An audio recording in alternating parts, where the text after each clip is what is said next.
અંકલેશ્વરમાં ટ્રાફિક સમસ્યા નિવારણ તંત્ર દ્વારા સ્થળની તપાસ કરાઈ છે। વાલિયા ચોકડી ચૌટા નાકા મહાવીર ટર્નિંગ પર ટ્રાફિકની સમસ્યાને લઈને તપાસ કરવામાં આવી છે, ત્યારે તંત્ર દ્વારા તાત્કાલિક મીટિંગ યોજી સ્થળ તપાસ કરાયા છે। ટ્રાફિકના નિવારણ માટે ડાયવર્ઝન, વન વે સહિત માર્ગોની વૈકલ્પિક વ્યવસ્થા અંગે ચર્ચા કરવામાં આવી હતી।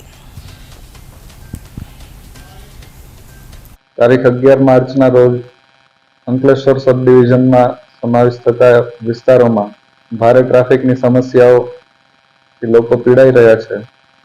ત્યારે બધા જ ડિપાર્ટમેન્ટની સંકલન મીટિંગ કરી અને ટ્રાફિક નિવારણ માટે ટ્રાફિક પોલીસ, ડીવાયએસપી સાહેબ, રેલવે, આરએનબી, મામલતદાર શ્રી, ટીડીઓ શ્રી, નગરપાલિકાના chief officer, GID chief officer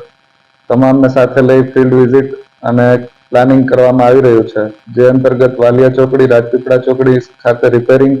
તથા સ્પાન વાઇડનિંગનું કામ આગામી સમયમાં ચાલુ થશે તથા રૂટ ડાયવર્ઝન તથા ભારે ટ્રાફિક અને ભારે વાહનોના લગતા જાહેરનામાને લગતું પણ પ્લાનિંગ થઈ રહ્યું છે, જે આગામી સમયમાં અમલી થશે અને ટ્રાફિકની સમસ્યા હળવી થશે।